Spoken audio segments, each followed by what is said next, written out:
I'm Brett. And I'm Alice. And we are the prosecutors.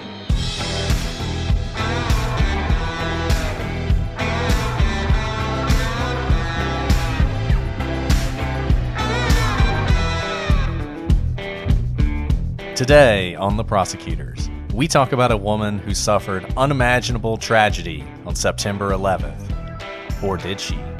This is the case of Tanya Head, the woman who wasn't there.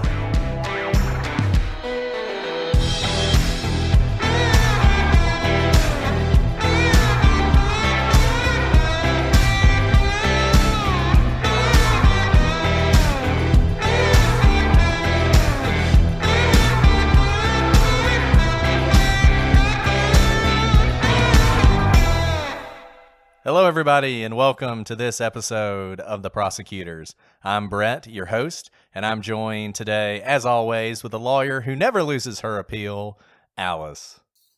Hi, everybody. This is Alice. I don't know if that's true or not.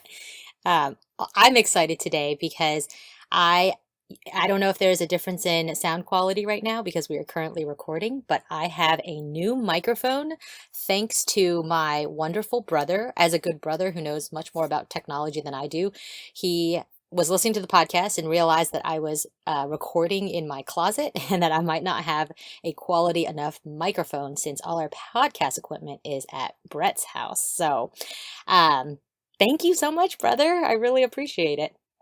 Family love. We're just bringing people together, bringing families together here on The Prosecutors. Thank you to Alice's brother for his contribution to our podcast. It'll be interesting to see how it sounds when we all get it finished and edited. So, you guys are hearing it first, so we'll find out. So today we have, it's funny, when we did Elisa Lam, we had some people who were like, hey, you guys should do a case where crime actually happens, being kind of, backhanded at us, saying that we were wasting our time. Well, today we're also going to do a case where arguably there was no crime, but maybe there should have been. This is the case of Tanya Head. So, Alice, do you remember where you were on September 11th, 2001? I remember clear as day. I remember the time it happened. I was still in high school at the time, and I was changing because I was on a team, and so I was going into the locker room, but I was the only one in the locker room because of the way my schedule was. And I walked into the locker room, and the TV's always on in the locker room, and it was on silent. And I remember seeing the towers burning, but I had to rush to get to my next class, and I kind of saw that there was fire. I didn't recognize what it was, that it was the World Trade Center. And I wasn't that familiar with New York City at the time because I don't think at that point I'd ever been to New York City. And I remember running to my next class, my first period of the day after changing. And I walked into the room slightly late, which is why I was rushing. And the entire room was silent and everyone's eyes were trained on the TV. And that was a class that the TV was never on. And I remember stepping in and all of a sudden my skin just prickled up because I knew something terrible had happened, but I didn't know what. What about you? Yeah, I was in college at the time. I'm a little bit older than Alice. Beauty before age or something. I don't know. Anyway, I was in college and I was in my dorm room and I was sitting on my bed because I had just woken up and I was thinking about that day I had my Russian literature class and I actually had a paper due in the class that day. And my girlfriend, who is now my wife, walked in and said, you need to turn on the television.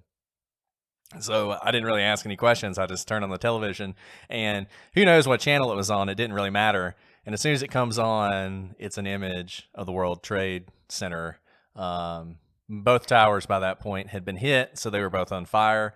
And then very shortly after that, it flashed to Washington and you could see smoke rising in the distance. And I remember saying something like, that looks like where the Pentagon is. And it turned out it was. And then, of course, very shortly after that, you had the next plane, which crashed in Pennsylvania, or was crashed heroically in Pennsylvania. And I remember going to class, and obviously I still went to class, but but there were no classes. People were just sort of sitting around, and the professors were kind of, acting as counselors for people. And I just remember there were all these rumors about how there were more planes on the way, and there were planes coming across the Atlantic that we had lost contact with, and that jets had been scrambled, and they were going to shoot these planes down, and nobody knew, how many people were dead. I mean, there were people saying there were 10,000 people dead already, and it was just, it was obviously, it was a horrific day. And the crazy thing, I think about this sometimes, that there are people in college now who weren't alive when September 11th happened. And it's hard to believe that it's been that long. It's hard to believe it's been 19 years. Next year will be the 20th anniversary.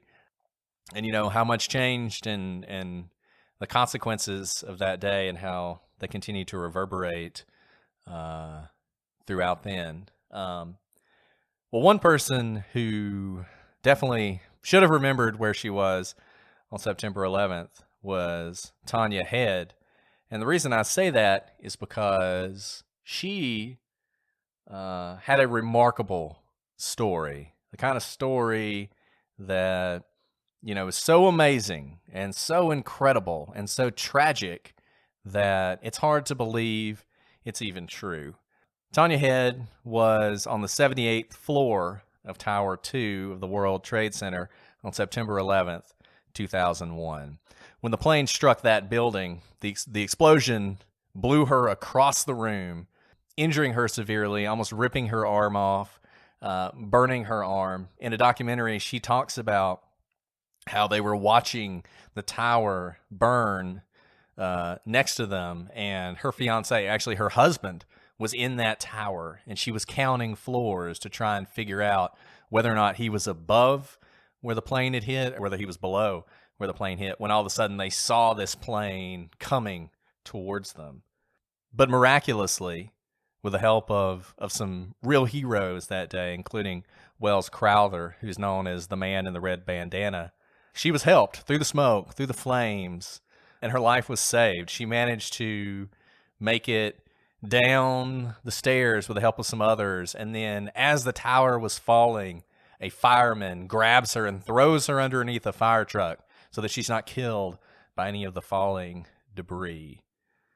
And her story is so striking. She talks about how there was one man who was obviously dying, and he asked her to take his wedding ring and return it to his widow. There's Wells Crowther, who saved her life and then lost his own. And then her husband, Dave, who worked in Tower 1, who was also killed that day. Fact of the matter is that Tanya Head would have been one of only 19 survivors who had been at or above the point of impact when the planes hit that day. If I recall correctly, the second tower was hit, and there was one stairwell that wasn't severed, and so people could make their way down. In the first tower, both stairwells were severed. So if you were above that point, you had no chance, no ability to survive. But Ms. Head was a survivor, and so through this horror and through this tragedy, she emerges as the leader of the 9/11 Survivors Network. And she comes to represent the group. She actually becomes the president of the group. She meets with people like Rudy Giuliani, Mike Bloomberg, George Pataki. She's featured in articles about 9/11. And she gives tours of Ground Zero and tells her story. And in 2007, she invited filmmaker Angelo Guglielmo to make a documentary about her and the Survivors Network, of which she was the leader. And then, in the middle of this documentary that's being filmed, everything falls apart. Everything I just told you is a lie. It turns out that Guglielmo, he got a far bigger story than he could have bargained for. Head hadn't been in the towers that day. She hadn't even been in New York that day. Her first trip to New York was in 2003. Her arm injuries were from a car accident that had happened years before. The entire story that she told was a fabrication. And all of it is recounted in a documentary called The Woman Who Wasn't There that came out in 2011. And I think if it came out today, it would be an absolute sensation. I mean, we're in like the golden age of documentaries, but I bet a lot of you don't even know this story. But The Woman Who Wasn't There, it's something you should check out. It's on Amazon Prime. You can watch it for free. And despite the incredible nature of this story, it's one that I've personally never heard discussed in a true crime podcast. So it's something we wanted to talk about with you today. Right. So let's go through the timeline because this takes place over several years. So as you know, 9/11 happens. Now, Tanya joins the Survivors Network. It ultimately becomes named the Survivors Network in 2004. And she is a sensation when she joins it. People look to her for leadership. She has such an amazing story. Other survivors say things like, she's been through so much more than me. I feel guilty for even feeling, any sort of sadness or anxiety from 9/11. Within a year, in 2005, Tanya takes over the Survivors Network as the president, and she's chosen to lead tours of Ground Zero for dignitaries. She is shaking hands with the leaders of New York and other countries as well. In another year, in 2006, she is featured in a 5-year retrospective article about the survivors who escaped the burning buildings. Then the next year, in 2007, is when everything came crumbling down. The New York Times starts calling people, including Tanya, and before long, they figure out that her entire story is a lie. She's a sham. And, Alice just mentioned that she became the head of the group. If you watch this documentary, which Alice and I actually watched together, I've seen it several times. It's amazing. You've got to watch it. But she not only became the head of the group, she actually essentially organized a coup and overthrew the person who founded the group. And he just ended up leaving. And you watch the documentary and you can just see the pain this guy's going through, where he's trying to figure out, what did I do to alienate all these people who helped me get through the survivor's guilt, through the nightmares. And it's so ironic that there's so much angst in what should be a support network. And this often happens, I think, at the little p politics. But you see the hurt, even though he's interviewed years later about it, how he feels betrayed and also guilty if he did anything to bring this upon himself.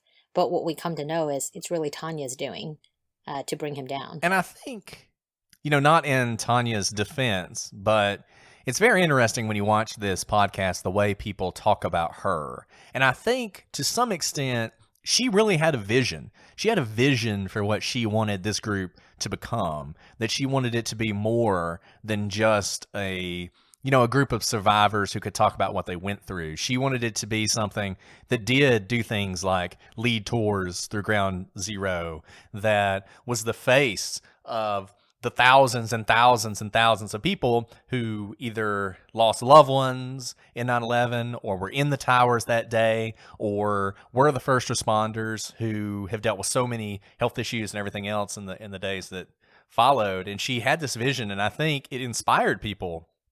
And it made them want to follow her. It's truly remarkable how much she was able to dominate this group and dominate the lives of the people in it. And people who were affected by it. I mean, we spoke about how she said she was saved by Wells Crowther. Understandably, because Wells lost his life, his family wanted to meet her. She met with the family and actually was asked to speak at Wells's memorial service. Ultimately, she said she was too emotional to speak, but someone read her statement while she was at the memorial service. Yeah. Can you imagine?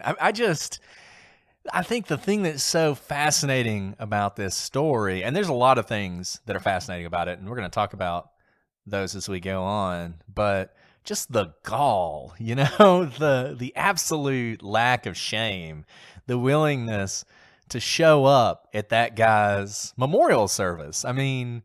Just say you can't go, or say it's too difficult, or, send your regrets, but to actually show up and to take some of that moment away from him, and his family is remarkable. Now, having said that, the documentary interviews Wells's mother, and she talks about how wonderful it was to hear this story that she told about how Wells, did save her life. And so, I mean, Wells is a hero, and he did save people's lives. So I guess it was nice. I don't know how many of the other survivors they have contact with or not that he saved. But it's just the whole psychology of the thing is something that you could sort of sit around and ponder for a very long time. And you really can go sit around and ponder it, because in this documentary we've been referencing, they interview Tanya a lot. This was for the 5-year anniversary, and she talks about her experience. It's quite convincing. I wouldn't have known, I don't think, if I were just talking to her about her experience, because she describes the heat on her body from the fires that were burning around her.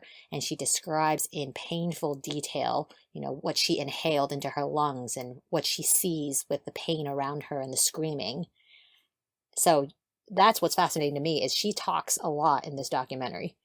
And her story about Dave, Dave, her husband, who worked in the other tower, and how they met, how they were both coming out of the towers at the same time, and it's pouring down rain, and there's one taxi, and Dave is gonna get the taxi, and she thinks he's stealing the taxi, and so she gets really mad at him, and he's like, why don't we both take it? And that's how they meet, and they fell in love from there, to the point where after Dave dies, they're going to the 5-year anniversary, and all the survivors are down there in the footprint, and they're leaving mementos behind. And she has like a little taxi cab, and she tells the camera, I leave this every year here to remember Dave and how we met and how we fell in love. Whew, but it's not real. So who is Tanya Head then? First of all, her name's not Tanya Head. Her last name is Head, but her name is Alicia Esteve Head, and she is from a prominent family in Barcelona. And that family actually was involved in a 1992 financial scandal for which her father and brother served prison terms. So you may say that she has a legacy of fraud. And she attended the University of Barcelona and worked for Hotel de la Via Olimpicia, which is a Spanish hotel company. And she later worked in Barcelona as a management secretary from 1998 to 2000. Then she enrolled in a master's program in Barcelona in 2001. And she was actually in class when the September 11 attacks took place in New York City. So not only was she not in New York City, she wasn't even in the United States at the time of the attacks.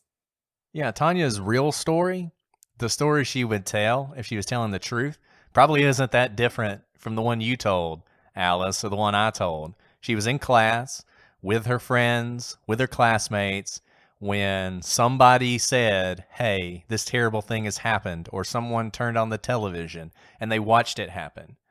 But she wasn't there. She wasn't in the tower. In fact, it's likely she had never even visited the towers up to that point.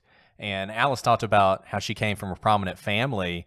She was wealthy. She came from privilege. She was used to being the center of things. She was the youngest daughter in a family of several children, all of whom were boys other than her.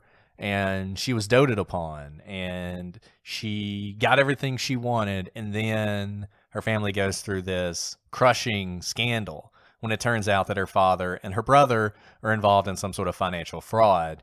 And as we learned in the documentary, this was a huge blow for her, and it was a blow for her ego, and it probably meant that she wasn't the center of things at that point. And you kind of wonder if she spent the rest of her life trying to return to that place of prominence. So as Alice said earlier, all this fell apart in September of 2007 when the New York Times decided, look, we've all seen them. I assume they still do it, but pretty much every year you would have an in-depth story going into the lives of some of the survivors, the people who've lost their lives, the firefighters and police officers who charged into those buildings and then died. There's a lot of people to talk about. And every year, the New York Times and everybody else is looking for somebody. And at the 5-year anniversary, obviously, Tanya was featured in a lot of different retrospectives on September 11th, but she wasn't in the New York Times. And the New York Times takes their job a little bit more seriously than maybe some of the other publications she was involved with. What's interesting is other survivors are interviewed in this documentary. A lot of them say they felt guilty to even try to verify her story. They didn't want to be Googling the people she was referencing in her story because somehow by even looking to verify her story, they were doubting her. And it was almost as if they were thinking, I don't want my story doubted. So I wonder if Tanya kind of benefited from this desire not to verify, because to ask to verify meant doubt. But as we see, the lack of verification is what leads to this massive lie. That's a great point, Alice. I didn't really think about that, but I think you're right. I think probably even a lot of reporters felt that way. I mean, who would lie about this? Number one, right? Like, why even think that? And to, ask somebody to verify the details of their horrible story is almost insulting. And so you can see why you wouldn't want to do that. And you're right.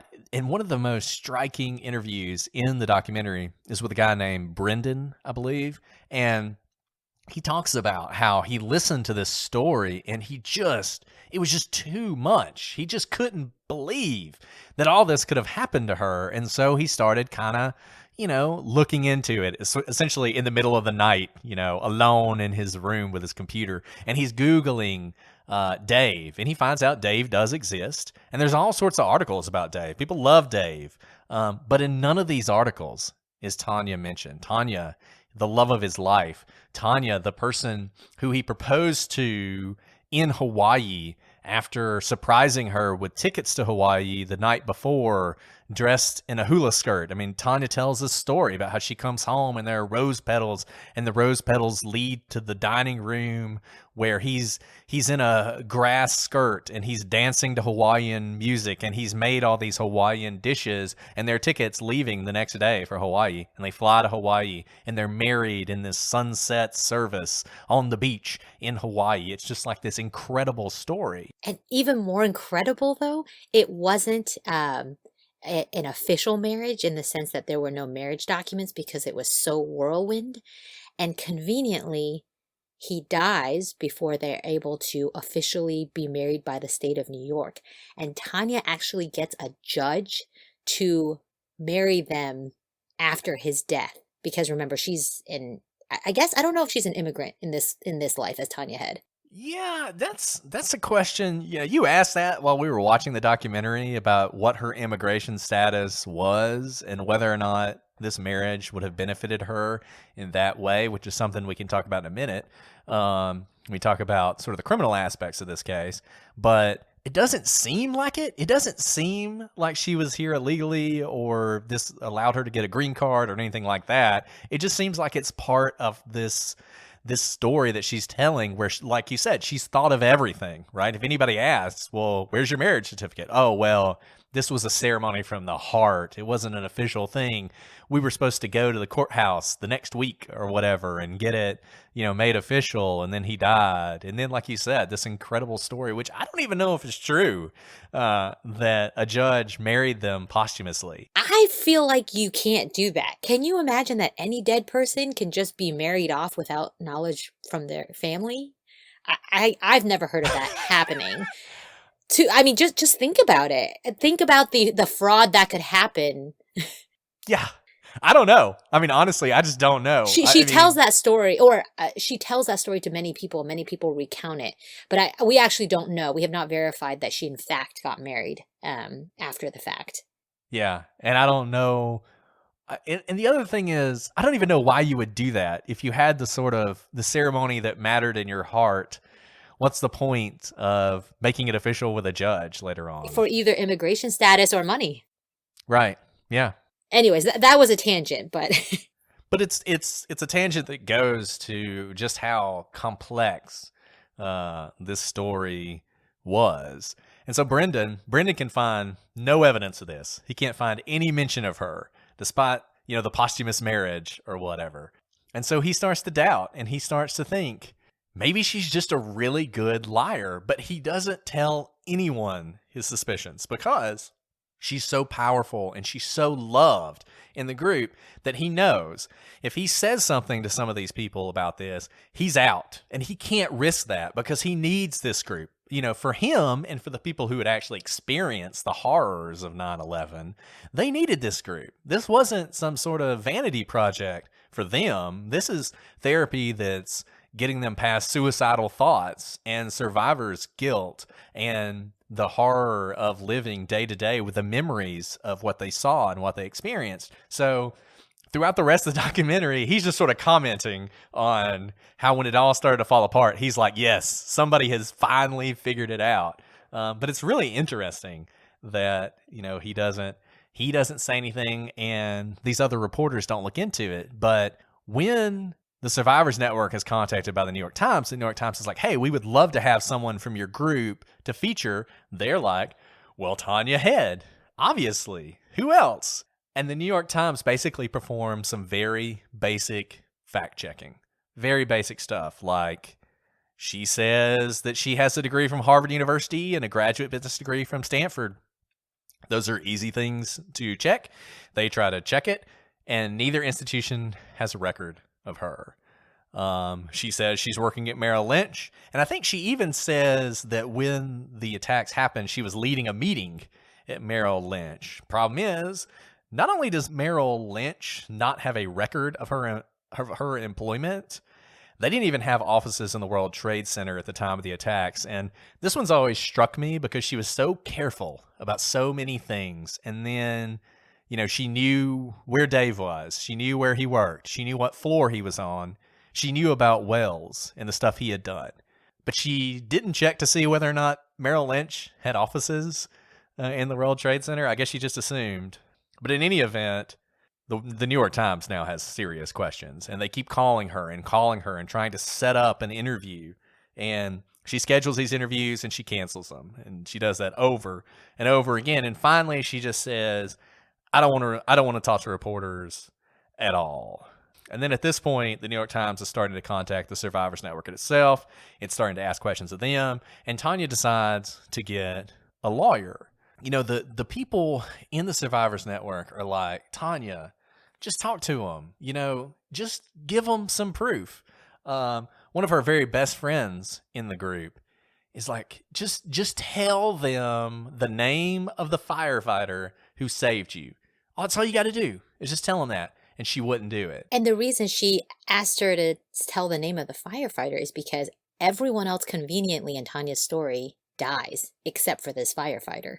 Right. He is the one person alive who can confirm this story. He is the missing link. He is the loose end that Tanya never tied up. And all you got to do is tell his name. You've pointed out some of the lies that the New York Times are beginning to discover. And these are big lies. She doesn't just claim to have a degree. She is naming world famous universities, Harvard and Stanford. She works for Merrill Lynch, not just some small company. I mean, these are massive, world-renowned institutions that you would think it would be easy to fact check. But for some reason, this is many years later, and the New York Times is just now beginning to discover that these institutions have no record of her. And I know some people listening may think that sounds almost too fantastical to believe, but let me just give you a small snippet of my experience when I was at Yale. There was a girl at Yale when I attended who was a student, except she wasn't. And it took an entire semester for people to realize this. Wow. She claimed that she had deferred for a semester. She lived with 2 or 3 other law students from the law school. We all knew her. She hung out. She claimed that she was working for a professor for a semester. She was writing a book. This is a very Yale law student thing to do. And so she was taking a semester off to write this book with a professor. And so she was always in the building. She went to lunches with us. She came to Bar Review, which is a weekly outing at a different bar on Thursday nights. She was involved in all social aspects of the law school, including living with other students. And then it fell apart when she didn't pay her rent to her for a month, and she suddenly disappeared. She couldn't be found. Her roommates needed her to pay rent, and they they couldn't contact her. They couldn't find anything. So they went to the registrar to ask for her parents' information so they could contact her parents, because they were kind of worried about her at this point. She wasn't answering her phone. She was delinquent on bills that she hadn't previously been, and they couldn't locate her. So they went to the registrar to look for information to contact her family. And that's when they found out that the registrar had no information about this person. She did not attend our school and was not deferred for a semester, as she had claimed. And that lasted for an entire semester while I was at That's school. insane. So she lied to her parents too? She did. So I think what ultimately happened Wow. is she didn't get into Yale. And instead of telling her parents, she pretended to go to law school. I don't know what her end game was. That's the craziest thing I've ever heard. I mean, other than Tanya. I feel like it's almost like go big or go home. People might start suspecting if she claims she just went to universities no one's heard of. So she goes all the way up to the top, to Harvard. And then she works for Merrill Lynch, not some small company no one's ever heard of, but one of the largest companies. Exactly. It's the big lie. I don't remember if it's Stalin or Hitler or Mao or one of those mass murderers, but said something like, if you're going to lie, make it a big lie. I have a story similar to that, nowhere near as crazy as that, but maybe equally stupid, maybe more stupid. I don't know. I had he was not a friend. I would not call him a friend at all. I actually didn't like him very much, but he was in law school with me, and we started together and we graduated together. So he goes off to work at some big law firm. And the way it works is you graduate from law school and then you take the bar the summer after you graduate. And you actually start working for your law firm before you get your bar results back. And so that's like a very stressful time for you because you don't want to fail. Some firms have never had anyone fail the bar, so you don't want to be the first person. But you're sort of working under this. I know there's some like exception to the rules where if you're working under people who have a license and they're process getting a license, you can. But in any event, towards the end of the year, bar results start coming back. And when the list comes out, the way they do it is they issue a list of the people who pass, right? So it doesn't say who failed, it just says who passes. And when that list comes out, his name's not on the list. So the firm calls them in and they say, hey, it's okay. This happens. It had happened at this firm before. Not a big deal. Keep your job, but just focus on studying for the next bar. Don't even worry about, working on cases. Just focus on the bar, take it next time, pass it, and we'll be golden, right? So, he's making the starting salary at that time for a first year law associate was $160,000. So he's making $160,000 a year, probably plus a bonus. So the next bar comes, he takes a few days off to take it, comes back to work, months pass, the bar results come out, he's not on the list. So he's failed the bar again. Well, at this point, I'm not exactly sure how they found this out, but in reality, he had not failed the bar those two times. He had never taken the bar. And the reason he had never taken the bar is he didn't actually graduate from law school. He had messed up his calculations and nobody caught it. And he was one credit short of graduating. So instead of writing a paper for a professor or something to get this one credit, he just goes on and acts like he graduated and starts working at this law firm, making $160,000 and just never tells anybody. And so obviously at that point he gets fired. Why not just take that one credit? I know. That's all you got to do is just take the one credit. Yeah. That firm actually ended up collapsing in the 2008. So maybe that was because they had really bad. But the thing was, at the time, and I don't know if it was like this for you, Alice, and I don't remember if you worked at a firm or not, but nobody ever asked me for like a diploma or grades or any proof whatsoever that I had graduated from law school. I was in the same spot. It's just the bar results came out. I had passed the bar and we move on. That's a really good point you make right there. In cases I've worked on that involve fraud, often a question that is asked after the fact that fraud has been committed is, did you try to verify? And so many times, even in very professional industries, people say, no, I just trusted. And while that may sound silly to an investigator after the fact, I think about things in my life. You're right, no one's ever asked me for my diploma. Um, I actually never even got an offer of a job to clerk for my judges. It was over the phone, and they said, "Why don't you start this day?" And I moved my entire life across the country on a phone call and have no proof that I actually got that job. Yeah, that's a good point. Of all the jobs I've had, I've probably only had an actual offer letter maybe 2 times, 3 times. It's always been just sort of on your word, and the people who hire you just assume you have whatever you have. I mean, usually in the government jobs we have, they will often ask you for some sort of confirmation of various things. But yeah, a lot of times they don't. A lot of times the assumption is you just wouldn't lie about that kind of thing. You know, you would be found out eventually. I think you're right. I think fraudsters often take advantage of that. Whatever the fraud is, one of the key parts is people are trusting. They want to trust people, they want to believe people, and they hate questioning people. And a lot of times, even if people do question them initially, if the fraudster reacts with kind of insult or anger, that'll get them to back off and they'll just go on with it. I don't know how much of that was going on in the Survivors Network. To this point, they had been duped, but they were duped no longer. When the New York Times told them, like, "Hey, we reached out to Dave's family," they have no idea who this is. Nobody knows who she is. She never worked for Merrill Lynch. And then her story changes, and it changes dramatically. All of a sudden, she doesn't work in the tower. She was just visiting that day. You know, she wasn't married to Dave. She just knew Dave. This is the story she's telling. And everybody realizes all of this is a lie. And at that point, they remove her from the network, and she kind of disappears.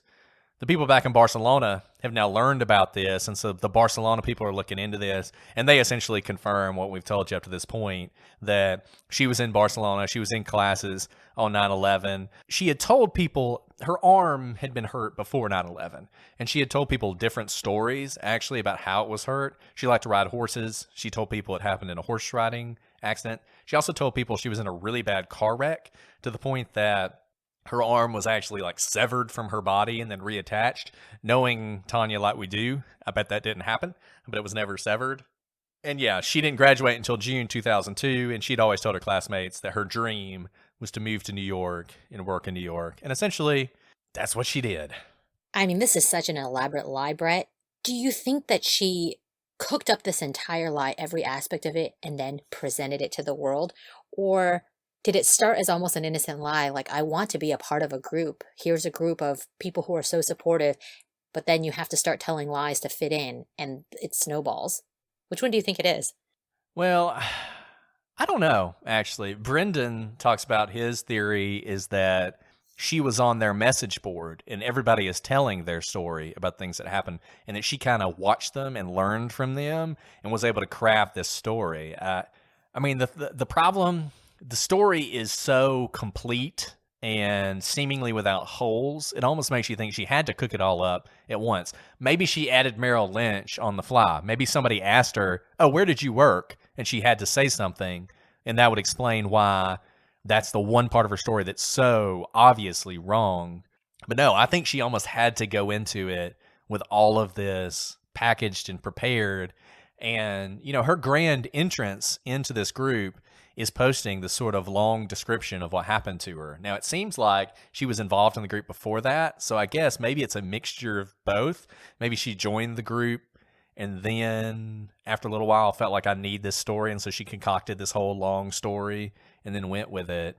I don't know. It would be, you know, if she ever got to a point where she could admit what she did and sort of explain it and walk through it, I mean, that would be a fascinating thing to see. So we have no idea what Tanya's motive was. So we should also mention that she pretty much disappeared after her lie was unraveled, and she was unseen for about 3 years. And in this documentary, you see that someone sees her on the side of the street and they pull out a camera and she pushes the camera away. So you see a glimpse of her 3 years later. I haven't heard of her since then. That's many years ago at this point. I don't know how someone just disappears yet again. But seeing as she was the woman who wasn't there, maybe this is her specialty.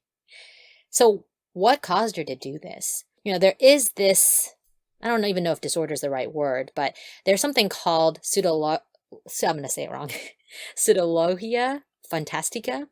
And what this is it's chronic lying or storytelling that is unrelated to or completely out of proportion to any clear objective benefit. Here, we have not heard of her telling her story in order to get money to line her own pockets.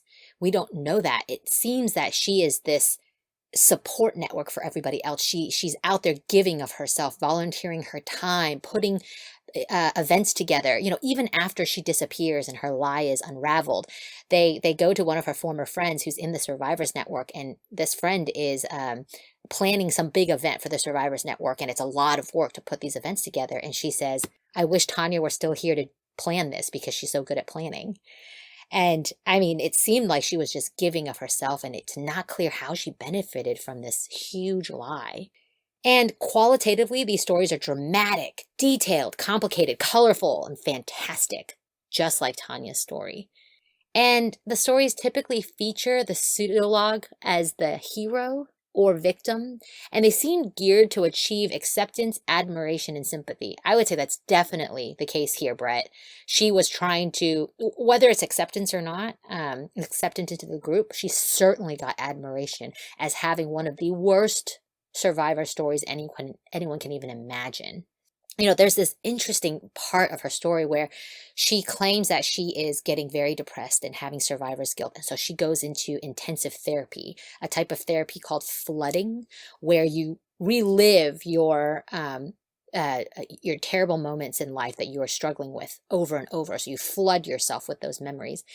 And her friend, who was in the network with her, recalled that Tanya would call her night after night, working through this flooding exercise with her friend. And her friend finally had to say, "I can't do this with you. I'm getting too much PTSD from your own flooding exercise. This is too much. I can't handle it."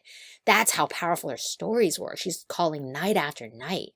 Yeah, and I think that's the worst thing she does. I mean, that's like the worst. I mean, she does a lot of bad things, but putting that poor woman who was her best friend in the group through that, I mean, I would like to think that at that point she had lied so much she actually believed it and she was under some sort of self-delusion.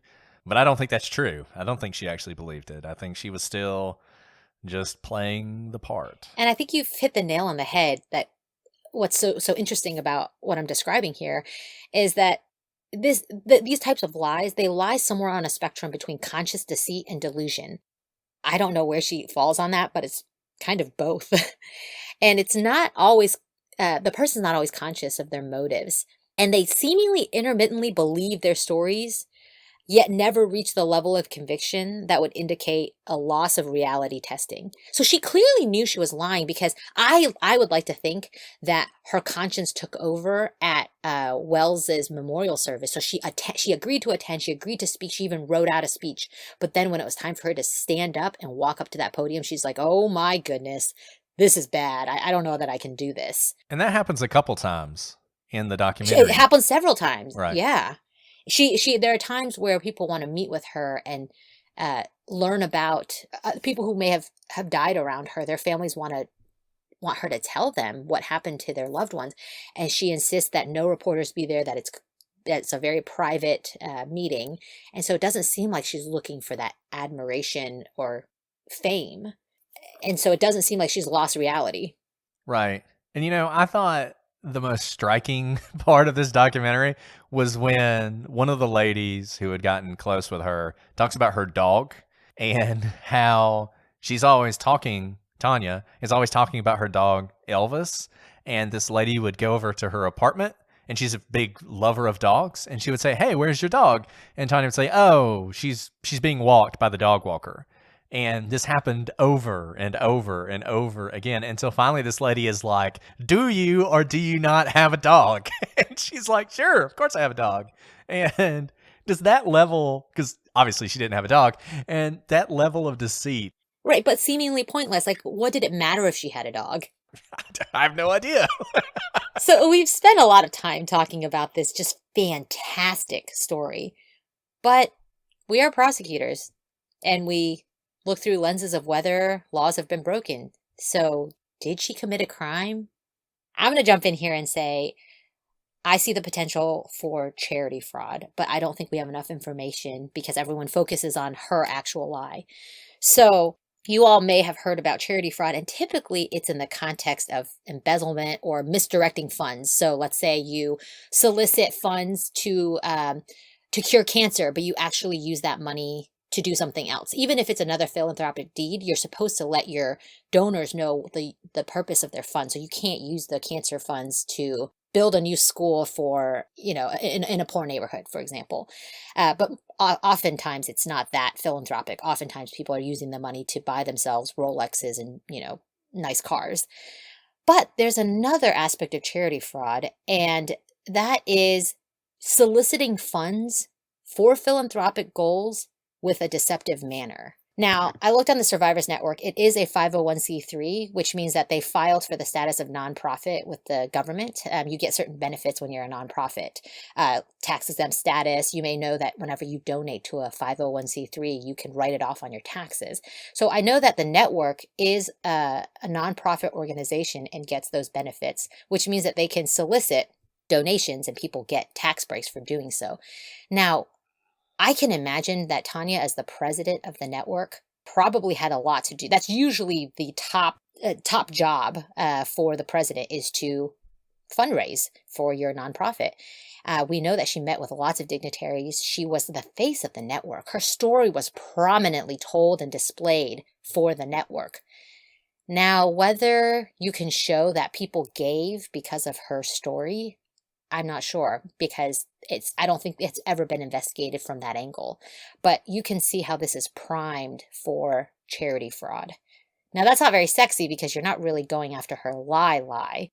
Is there any lie that's a crime for Harvard or Merrill Lynch or for Wells's family or for Dave's family, for that matter? I have I have a couple thoughts on that. The first would be, I wonder if the Survivors Network or Dave's family could sue her for intentional infliction of emotional distress, just given how much pain this would have caused them. I hadn't thought about that before, but that is, you're right that those are typically really difficult to show. You try to tie them typically with some financial harm because it's so difficult to show the emotional harm in court, but it doesn't mean you can't show it. And this seems like such an egregious example that if you were to have a test case, I would say this falls right into it. I would try to bring that case. One thing, if you wanted to do it from the Survivors Network point of view, I bet they had a drop off in donations the next year. I bet this caused a lot of people to look askance at the network. I mean, you could probably try and tie that in as your financial damages. The other question I would have, and I don't know the answer to this, but you might. Obviously, reputation has value. If you ever, dig into a merger between two companies, reputation is often valued, and they put like an actual value on what you're getting by bringing that company's reputation into your own company. Obviously, her involvement with the network dramatically increased her reputation and the value of her reputation. I mean, this was before things like influencers, but you could imagine today if Tanya Head were the head of the Survivors Network, even if she wasn't making any money directly from that, every Instagram post with her millions of followers would have resulted in value for her. Do you think those kind of things could be used as a basis for fraud? Potentially. So when you talk about reputational harm, that's usually the effect of breaking a law like defamation, libel, or slander.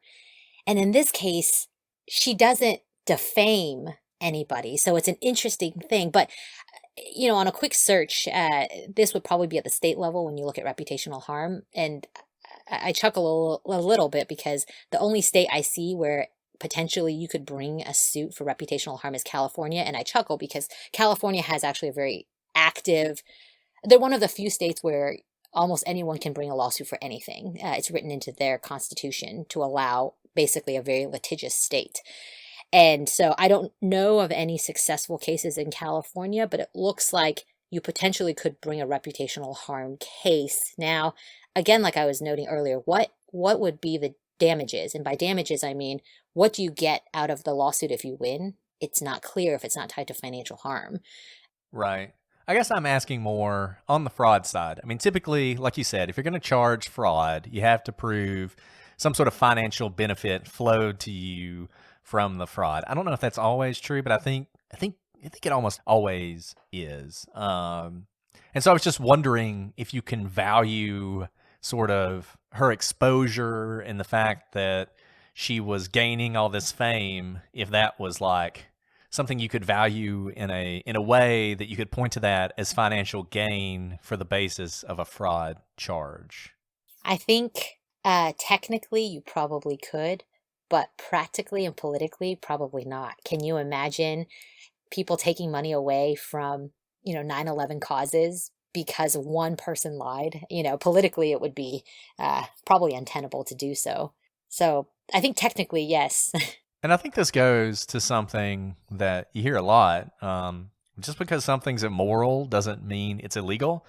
Just something is wrong doesn't necessarily mean there's a legal recourse for it. And another factor we haven't mentioned is the First Amendment. And the First Amendment plays a role in these kind of cases. I mean, one reason that you typically have to have some sort of financial gain is you have a right in this country to lie. There are cases called stolen valor cases. So, as you may know, in the wake of the wars in Iraq and Afghanistan, there were a lot of people who claimed to be, Navy SEALs, or they had combat experience, or they were wounded, and they would, wear uniforms and have medals and everything else. And it turned out, they were never in the military. They've never left Saskatoon or whatever. And there was an effort to charge these people and to pass laws to make this illegal. And a lot of those laws have actually been struck down as in violation of the First Amendment because, as despicable as it might be, you have freedom of speech and you have the right to say things that aren't true unless you can prove some sort of concrete harm to someone else. Brett, that's a great example. I think this is probably the closest to the Stolen Valor Act. And just in case you guys are interested in looking up that case, the Supreme Court case that struck down the Stolen Valor Act of 2013 is United States versus Alvarez. And the Supreme Court ruled that the arrest and prosecution of a citizen who wears these unearned military awards, who does so without a criminal intent. So kind of like what we think Tanya did, is they didn't really gain a benefit. They just wanted to wear these awards. It violates their constitutional right to freedom of speech, of the First Amendment. I think at the end of the day, a sort of social opprobrium is all you've got with somebody like Tanya, who everybody says, she never made money off this. She, to our knowledge, she got no concrete benefit from it whatsoever. And in fact, it seems like it actually cost her money because, as bizarre as this may seem, she poured a lot of time, a lot of energy. She rented office space just to, do this work with this organization that she was lying to. It's a fascinating story. It's a crazy story. It's one that, like I said, I just feel like people don't know, and they need to know it because it is mind-blowing. And the documentary is a stunning documentary, and I hope all you guys will check it out. So at the end of the day, there may be things that are just shocks the conscience for all of us. It may not actually violate the law. And to some degree, I think that's good. We don't need a law to dictate every aspect of our life. I think that's exactly right. We don't need that. As horrible as this was, I think at the end of the day, things kind of worked out the way they should. She was exposed. She was removed from this organization. And as far as I know, she's just sort of faded into oblivion, which I think for her might be, one of the worst possible punishments.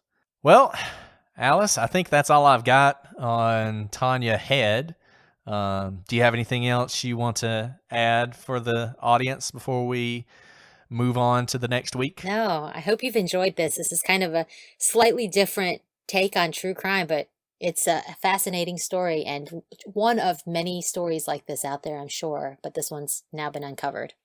Yeah, I hope you guys, if you know some stories like this, let us know. We'll share them on a future question and answer episode. Let us know what you think. Our email address is prosecutorspod@gmail.com. We're on Facebook, Twitter, and Instagram at prosecutorspod. And then obviously you can check out our website where we'll have links to stories about Tonia Head and links to that documentary as well, and links to some psychological studies on this, potential mental illness. But we'll be back next week with a new crime, new questions, and hopefully some new answers. But until then, I'm Brett. And I'm Alice. And we are the prosecutors.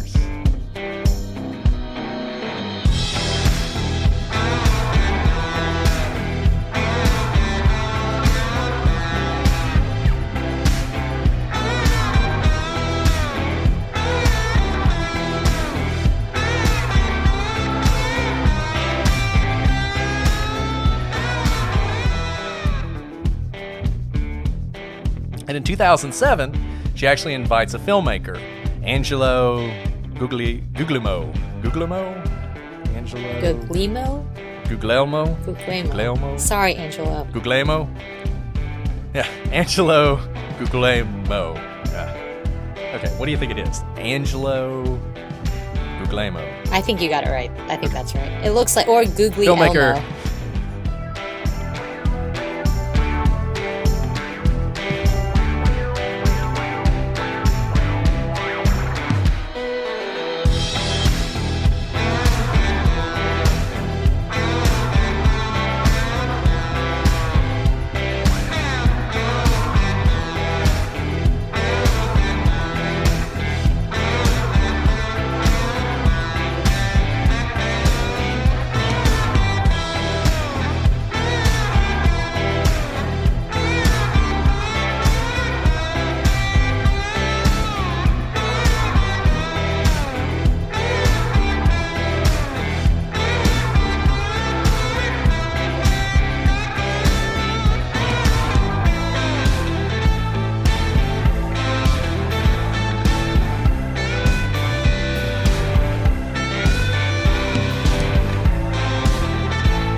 That's just phonetic. I'm just reading what I see.